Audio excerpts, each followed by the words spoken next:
Hey, buddy. Excuse me. Wow, not really sure You're, what are you so taken you away know, by my good looks? I am. I miss you, dude. We haven't seen each other for man, it's been uh well, I saw you before you went to Texas, right? When I came back from Uh, Italy. Maybe So we went creeking. Yeah, we we went went creeking. creaking. I saw You're you. right. Yeah, You're right. yeah. But I still miss I you. I was still miss you. I do miss you, man. We haven't hung out. We haven't this summer routine is a very interesting routine. I thank God. I truly thank God for where we are in life that meaning out of the Navy, nothing bad with the Navy, but when I was in the Navy, summer, fall, spring and winter and all the holidays, I mean, or all holidays, all the seasons, like it didn't really matter Yeah. like what my desired calendar looked like, especially as we got more senior rank and COs and whatnot.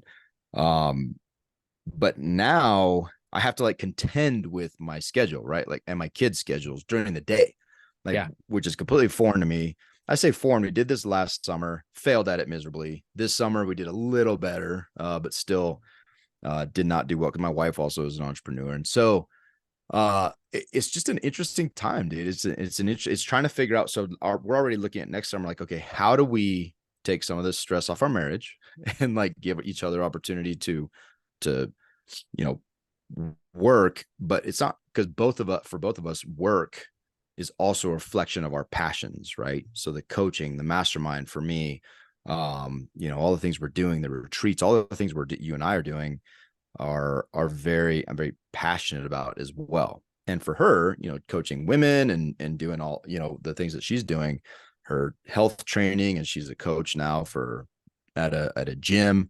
uh Man, that she's very passionate about that. So like it's not just a work schedule. It's like a very personal, passion driven thing. And that's not what we're here to talk about today completely. But I do just want to acknowledge that it's interesting. And there's also you and I seeing each other, spending time together, Yeah. which is exactly what we're going to talk about as friends, as best friends, as brothers. That is significantly impacted with this type of summer routine. Yeah, for sure, man. Well, so summer routines, you and I had um committed to taking the family on some adventures, doing some trips, spending some time, some quality time with our families, with our kids, putting the work to side, putting the phone down, putting the computer away, and really being present and focused. And so I went on a trip. You went on a trip to Italy for 3 weeks.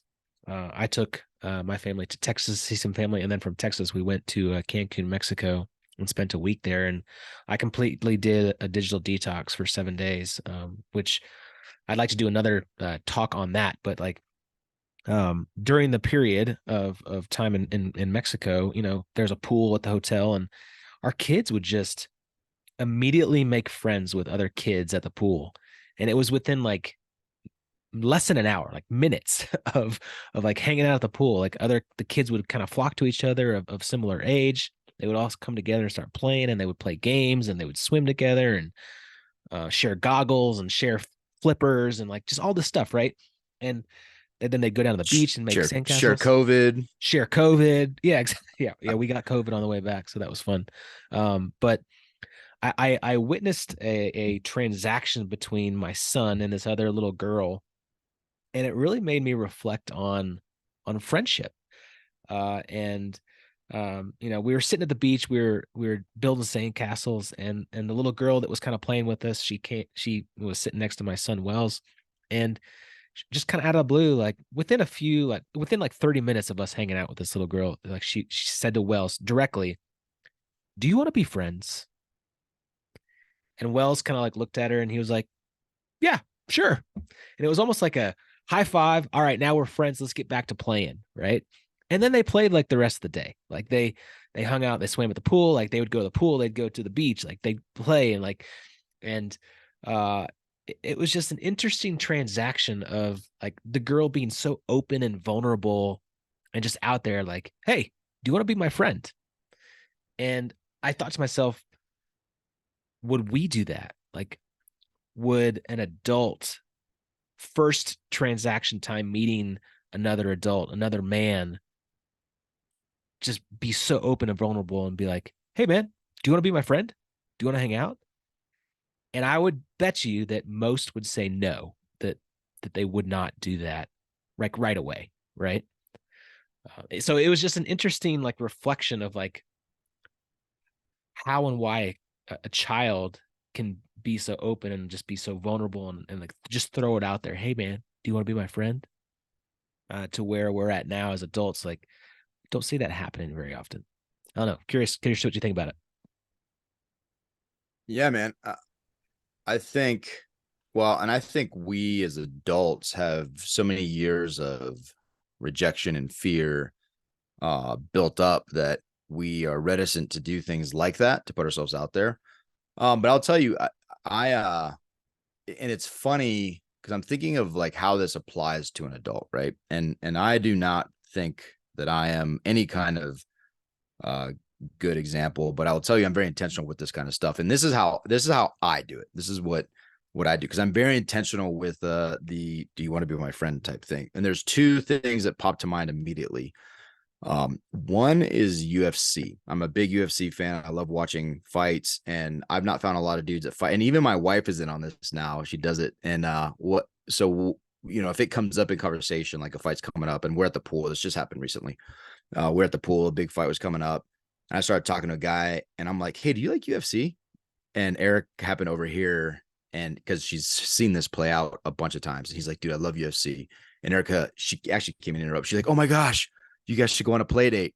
And because she's always like, I'm always trying to find, I'm trying to find dudes, and she's like, I'm always looking for friends for my husband to go do this specific activity because I enjoy it. It's so expensive. It's like repressive now. So you have to go somewhere to do it, or you got to get a bunch of dudes together to buy it, right? Or you Yeah, don't have to. I just don't particularly want to spend, $150 with the ESPN Plus year-long thing and the fight, and it's like just me by myself. Like I just don't, yeah, it's not as fun. But that's an area, finding a commonality and being very, very open and intentional with it. And that's been pretty cool because, I met some really good friends through, I've been doing that actually for a long time, probably like 10 years. yeah. And I met a really good friend by doing that. The other thing out here in Colorado, so obviously anybody who's listening to the show knows I'm addicted to fly fishing. Well, you can get fly fishing roof rack things like for your so you don't have to break down your fly rod. Right. And so I look for cars, when I'm doing like coaching, I'm coaching football right now. Well, one of the coaches happened to drive up in his truck and he had those, and I'm like, dude, are we friends? Like, let's go fly fishing together because obviously you have that on there, so you fish. And the guy that there's a couple different guys, the guy that we're doing business with also fly fishes. So that was like a connection point. That is just an injection, to start conversation, right? And if you have that, it's a lot easier because a lot of dudes, to your point, they're just not comfortable. We've lost the ability to be like, hey, do you want to be my friend? But what I will tell you is if there's something you have commonality, and just imagine how you'd feel if, there's a dude that whatever in the gym or mountain bikes, and he came up to you and was like, hey, dude, I noticed that you bike. Like, hey, dude, let's go grab a coffee and let's go get a bike ride. Like, how would that make you feel? Like, it would make you feel good, right? Like, you'd be Yeah. like, oh, this guy wants to hang out. That's kind of cool. Like, and it may turn into something, it may turn into nothing, but at least maybe you get a bike ride out of it and meet a cool guy. It's And funny. so I, It's funny you say that specific scenario. At the end of the school year last year, I actually went for a bike ride in the morning, and I had my mountain bike in the back of my truck, and I was in car line to pick up my son. I got there a little bit early, and one of the moms was coming out of the school. I think she had like dropped something off her kid or something. And she came up to me. She like made me roll down my window. She's like, "Hey, do you go mountain biking?" I was like, "Yeah, I love it." She's like, "Oh, my husband loves to go mountain biking. You guys should go hang out and go mountain biking together. Like he needs dude, another guy to go mountain biking with because he doesn't have any friends to go mountain biking with." And I was like, "Yeah, I'd love to go mountain biking with. I'll hit him up." And like so, like the wife was trying to like have me reach out to her husband to go like be a friend. And you're right, dude. Like if another man was like, "Hey, man, you want to go mountain biking?" Yeah, I'd love to go do that. But it doesn't happen very often. Like, Well, and you make, and I'm gonna turn a little bit more serious, but you make a great point.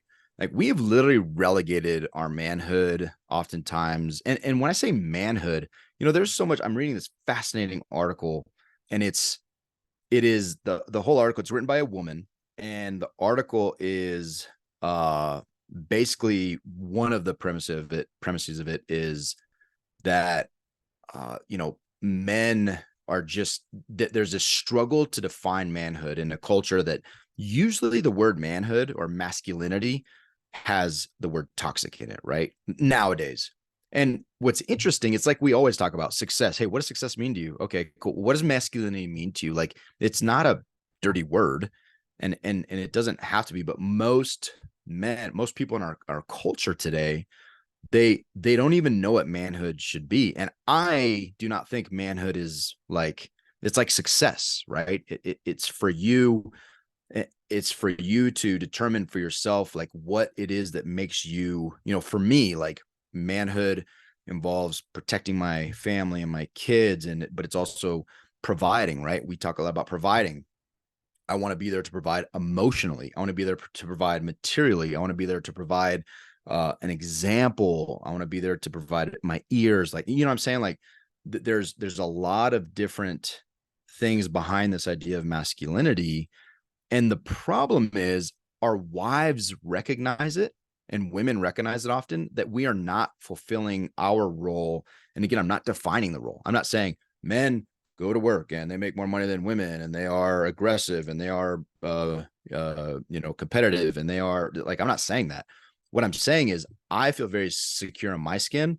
And for me, masculinity looks a certain way in my house and how I provide. It also is a very supportive person to my wife to build her businesses and to be there in her corner, right? Like that to me is manhood. Crying, that to me is manhood. Being able to express emotion, being able to tell another dude that I love that guy, that is manhood to me, right? So like there's no box that I am creating, but it also looks like fly fishing, mountain biking, playing with sharp objects, lots of knives, it's shooting guns. Like to me, that's what those things are as well. Not that a woman can't do that, but for me, these are all part of who I am.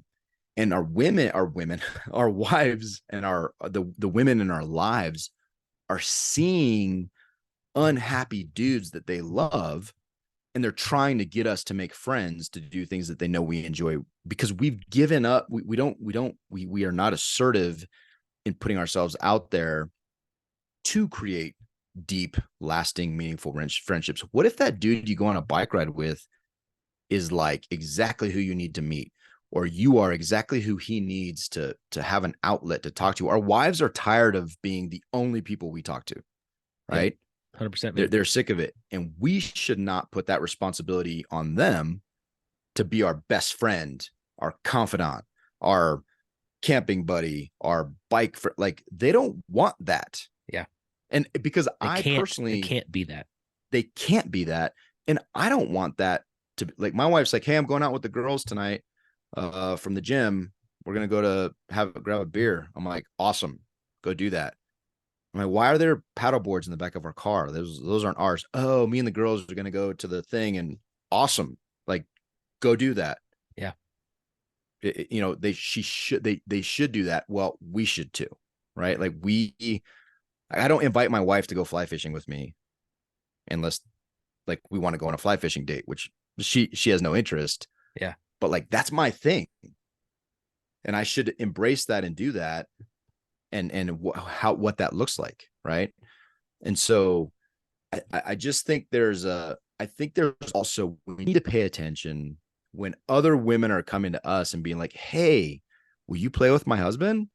Yeah. Like we as husbands or men should be like, man, why does my wife feel the need to do that? What am I doing? Let me look internally to figure out, oh yeah, I have no friends. Why do I have no friends? Well, if you're honest, I have no friends because, well, I'm afraid of rejection. Like, cool. That's a great place to be, is to be honest. Not, oh, I just like sitting by myself in my basement because like that's awesome. No, dude, that's lame. Yeah. That's lame. I just like staring And at we're my not computer and working all day long and all night long. well, we're not built for that, right? I don't care Right. if you're an introvert. I love it. John Mark Comer, we listen to him all the time. He is a self-professed huge introvert, and he says he's like, I'm an introvert, and I know that God created me to be in community. I just have to frame it the way that is fulfilling and appropriate. And he loves being in community, right? Someone like me, like I need less alone time, but No, you but need more alone time, less time with people. I'm sorry, I need more alone. Like for me, there is an element of I do need that alone time with God, right? Yeah. So you have to take your personality and recognize the truths of community, the power of solitude, and all these things, and strike a balance. If your wife is trying to get you play dates as a grown man, that should be a huge indicator that there's a problem. Yeah. Yeah.